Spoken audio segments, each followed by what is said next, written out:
अस्सलाम वालेकुम। ईरान और अमेरिका के दरमियान इस्लामाबाद में 21 घंटे की मैराथन जो टॉक्स हुई हैं, उसके बाद ये ऐलान किया गया अमरीकी नायब सदर जेडी वेंस की तरफ से कि मुआहदे तक दोनों फरीक नहीं पहुंच सके हैं, जिसके बाद अब कुछ लोगों में मायूसी पाई जा रही है, क्योंकि दुनिया को ये लग रहा था कि इन मुज़ाकरात की वजह से इस वक्त फ़ौरी तौर पर जो बहरान है उससे निकलना मुमकिन हो सकेगा, और मुज़ाकरात की नाकामी की वजह से इस बहरान से निकलने की जो कोशिशें हैं उन्हें शदीद धचका पहुंचा है। इस पर अब ऑस्ट्रेलिया की जानिब से भी ये कहा जा रहा है कि दोनों ममालिक सीज़ फायर को एक्सटेंड करें और दोबारा मुज़ाकरात की मेज़ पर आएँ, और इसके साथ साथ यूरोपीय यूनियन ने भी सिफारतकारी पर एम्फसाइज़ किया है। पहले हम जायज़ा ले लेते हैं कि जो दोनों ममालिक हैं, इन मुज़ाकरात के बाद दोनों अतराफ़ से क्या-क्या बयानात सामने आए। अमेरिका का ये कहना था, यानी जेडी वेंस का ये कहना था कि इन मुज़ाकरात में अमेरिका ने लचक दिखाई है और इंतहाई सादा फ्रेमवर्क पेश किया है और ईरान को एक बेहतर और फाइनल ऑफ़र दी है। अब ये ईरान पर मुनहसर है कि वो उसका क्या जवाब देता है और ये ऑफ़र एक्सेप्ट करता है या नहीं करता है। जबकि ईरानियन साइड से ये कहा गया कि अमेरिका के गैर माकूल मुतालबात थे जिनकी वजह से बात मुआहदे तक नहीं पहुंच सकी है। इसके साथ साथ ये भी कहा गया कि अमेरिका के हद से ज़्यादा मुतालबात ने भी मुश्तरका फ्रेमवर्क की तरफ नहीं जाने दिया गया, अगरचे जो हमारे साइड के माहिरीन थे उन्होंने बहुत सी तजावीज़ पेश की, लेकिन अमेरिका उन पर मुत्तफ़िक नहीं हुआ। अब सवाल ये है कि क्या इस सब पर उतना मायूस होना चाहिए जितना लोग मायूस हो रहे हैं, या अभी वेट करना चाहिए? आईएईए में जो रूसी नुमाइंदे हैं मिखाइल ओलियानोफ, उनका ये कहना है कि मुआहिदा ना होने पर हैरत नहीं होनी चाहिए, क्योंकि ये इतने पेचीदा मामलात हैं और दोनों में ये मामलात कोई आज से पेचीदा नहीं हैं। 1979 के बाद ये पहला मौका है जब 5 दहाइयों के बाद, तकरीबन 5 दहाइयों के बाद, दोनों ममालिक के जो इतनी आला सतह के रहनुमा हैं वो बैठे हैं और इतनी डिटेल्ड गुफ्तगू हुई है, इतनी टेक्निकल गुफ्तगू हुई है। तो एक सिटिंग में ये पॉसिबल ही नहीं था कि इतने अरसे के जो तनाज़ात हैं उन पर एक ही सिटिंग में मामलात तय हो जाएं और किसी मुआहिदे की तरफ पहुंच जाएं। तो उनका ये कहना था कि मुआहिदा सिर्फ उसी सूरत में मुमकिन हो सकता था इन मुज़ाकरात में जब एक फरीक मुकम्मल तौर पर पीछे हट जाता। जो हमें नज़र आ रहा था कि ना तो अमेरिका पीछे हटने को तैयार है और ना ही ईरान पीछे हटने को तैयार है, क्योंकि ये जो जंग है ना, इसमें ईरान को अब हुर्मुज़ की सूरत में एक बर्तरी तो हासिल है। और जो मिखाइल ओलियानोफ हैं, उनका ये कहना है कि अभी तो बहुत से राउंड्स होंगे मुज़ाकरात के। लेकिन अब सवाल ये है कि क्या बातचीत की तरफ, मामला मज़ीद बातचीत की तरफ जाएगा, जैसा कि दुनिया एम्फसाइज़ कर रही है कि सीज़ फायर को एक्सटेंड किया जाए और मुज़ाकरात के मामले को आगे बढ़ाया जाए, सिफारतकारी को जारी रखा जाए। तो अब ये आने वाले दिनों में मालूम होगा कि क्या जो दोनों फरीक हैं वो सीज़ फायर को एक्सटेंड करते हुए मज़ीद सिफारतकारी की तरफ जाते हैं। क्या इन मुज़ाकरात का कोई और दौर होता है या कई और दौर होते हैं, तो फिर ही मालूम हो सकेगा कि सूरत हाल किस तरफ जा रही है। लेकिन इस बीच में जो कुछ इम्पॉर्टेंट डेवलपमेंट्स हुई हैं, उस पे हम बात कर लेते हैं। एक चीज़ जो कि इन मुज़ाकरात के हवाले से मैं मेंशन करना चाहूँगी कि बड़ी ज़रूरी कही जा रही है, वो ये कि अगर इन मुज़ाकरात से कोई ब्रेक थ्रू नहीं हुआ है, तो इससे कोई ब्रेक डाउन भी नहीं हुआ है, बल्कि अपने आप में ये एक मुस्बत चीज़ है कि अमेरिका और ईरान इतने तवील मुज़ाकरात के लिए इस्लामाबाद में इकट्ठे हुए, बैठे, गुफ्तगू हुई। ना सिर्फ ये कि ज़बानी कलामी गुफ्तगू हुई, बल्कि इसके साथ-साथ जो टेक्निकल उनके एक्सपर्ट्स थे, उन्होंने नोट्स का भी तबादला किया। बहुत टेक्निकल डिटेल्ड टेक्निकल डिस्कशंस हुई। हर मामले का तनकीदी जायज़ा लिया गया। जो पेचीदगियाँ थी मामलात की, उनका जायज़ा लिया गया।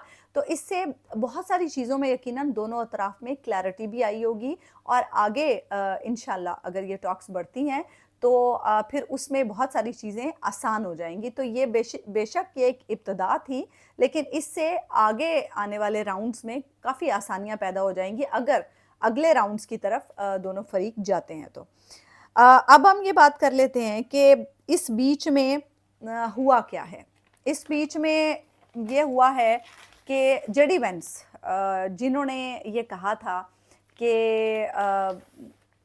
ہم نے ایران کے نیوکس پہ بات کی ہے، لیکن ہرمز کا انہوں نے بالکل ذکر نہیں کیا، جبکہ ٹرمپ ان مذاکرات، جب یہ مذاکرات سیٹرڈے کو ہو رہے تھے تو ٹرمپ نے یہ ذکر کیا کہ آبنائے ہرمز جلد کھل جائے گی، اور جے ڈی وینس نے اپنی جو گفتگو تھی ان مذاکرات کے بعد اس میں ہرمز کا ذکر تک نہیں کیا.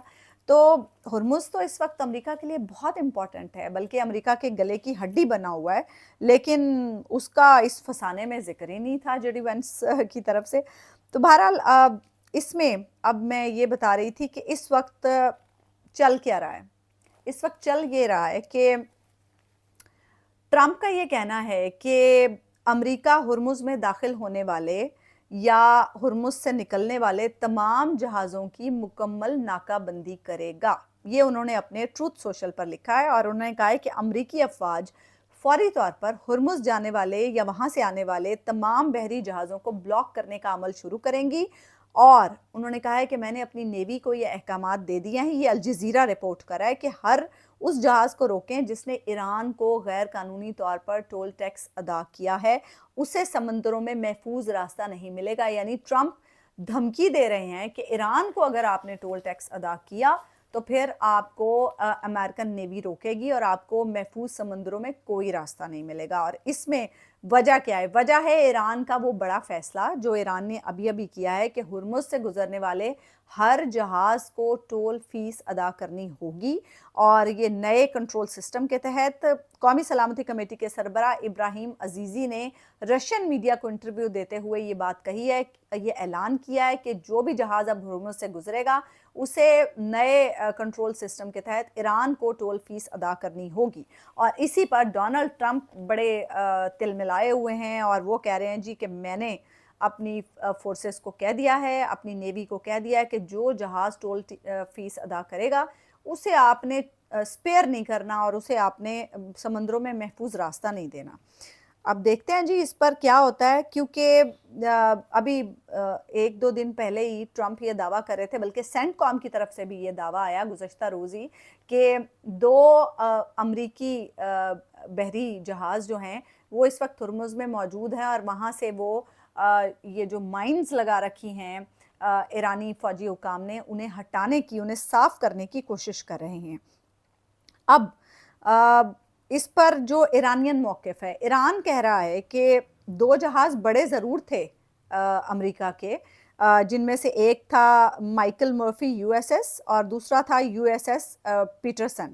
یہ 2 جہاز گزرے ضرور تھے اور یہ یو اے ای کی طرف سے آئے تھے دونوں جہاز، لیکن جب انہیں وارننگ دی گئی تو وہ جہاز واپس چلے گئے. یعنی کہ ایک طرف یہ کہا جا رہا ہے کہ جی ہم تو مائنز کو ہٹا رہے ہیں، اور دوسری طرف ایران جو ہے وہ اس کی تردید کر رہا ہے. اب اس میں امپورٹنٹ چیز یہ ہے کہ ہرمز کے معاملے پر کیا پیش رفت ہوتی ہے، ٹرمپ اب ہرمز پر کیا سوچ رہے ہیں، کیونکہ ٹرمپ کا جو ہم پچھلے کچھ دنوں سے مین فوکس دیکھ رہے ہیں وہ مذاکرات میں باقی چیزوں سے ہٹ کر صرف ہرمز پہ تھا.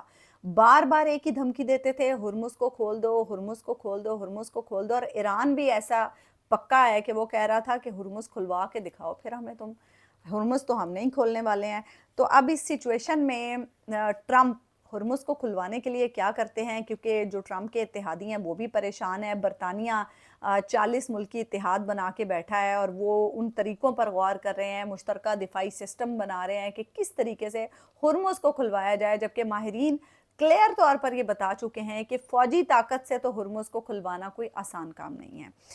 اس کے ساتھ ساتھ जो एक और मामला साथ साथ चल रहा है स्पॉयलर्स वाला, कि स्पॉयलर्स हर मुमकिन कोशिश कर रहे हैं कि ये जो सीज़ फायर हुआ है, ये जो कोई बातचीत का सिलसिला इस वक्त चल निकला है, उसे तो ख़त्म किया जाए। और नेतन्याहू मुसलसल लगा हुआ है। नेतन्याहू ने लबनान को स्पेयर नहीं किया है। आज भी लबनान पर हमले हुए हैं, गुजरे कल में भी लबनान पर हमले हुए थे। आज जो हमले हुए हैं उसमें 13 अफराद जाँ बहक हुए हैं।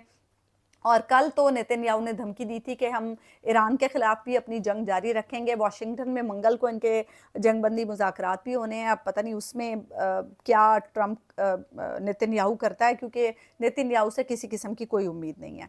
इसके साथ साथ तल अवीव में जो इस्राएली अवाम है वो बहुत बड़ी तादाद में नेतन्याहू के खिलाफ निकली है, और उन्होंने जो प्लेकार्ड्स उठा रखे थे उस पर लिखा था स्टॉप वॉर, स्टॉप जेनोसाइड, क्योंकि वो बहुत ज़्यादा तनकीद कर रहे हैं नेतन्याहू की पॉलिसीज़ पर, और वो इस जंग के ख़िलाफ़ हैं। जो इस वक्त इसराइल में सर्वेज़ हुए हैं उसमें अवाम की एक बड़ी तादाद इस जंग के ख़िलाफ़ है, क्योंकि इस जंग की वजह से इसराइली अवाम को भी बहुत नुकसान उठाना पड़ रहा है। इसराइल में बहुत तबाही हुई है, गो के तस्वीर और इमेजेस बाहर नहीं आने दिए जा रहे, लेकिन अवाम इस वक्त वहाँ पर बहुत परेशान है, बहुत डरी हुई है, उनका बहुत नुकसान हो चुका है, बहुत लोगों की ज़िंदगियाँ ख़त्म हो चुकी हैं। इसलिए अवाम अब सड़कों पर निकल आई है और नेतन्याहू के खिलाफ एहतजाज शुरू हो चुका है इसराइल में। और इसलिए नेतन्याहू का इक़्तिदार भी इस वक्त ख़तरे में नज़र आ रहा है, क्योंकि जैसे ही ये जंगबंदी होगी नेतन्याहू के लिए जेल के दरवाजे खुल जाएंगे और उसका इक़्तिदार ख़त्म हो जाएगा। इसीलिए नेतन्याहू चाहता है कि इस जंग को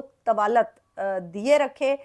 अब ये हमें आने वाले दिनों में, आने वाले एक आधे दिन में ही मालूम हो जाएगा कि ट्रंप के इरादे क्या हैं, क्योंकि ईरान तो मुकम्मल यकसू है कि वो मुज़ाकरात करने को तैयार है, लेकिन अपनी शराइत पर।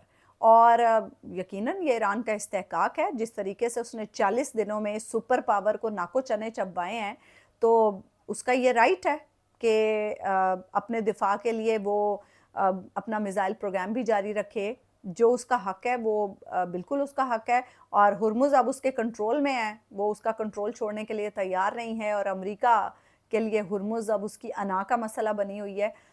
ट्रंप पर इंटरनली भी बहुत दबाव है, और अब एक्सटर्नल दबाव भी बढ़ रहा है कि इस जंग को ख़त्म करो भाई, इसकी वजह से दुनिया मुसीबत में पड़ी हुई है।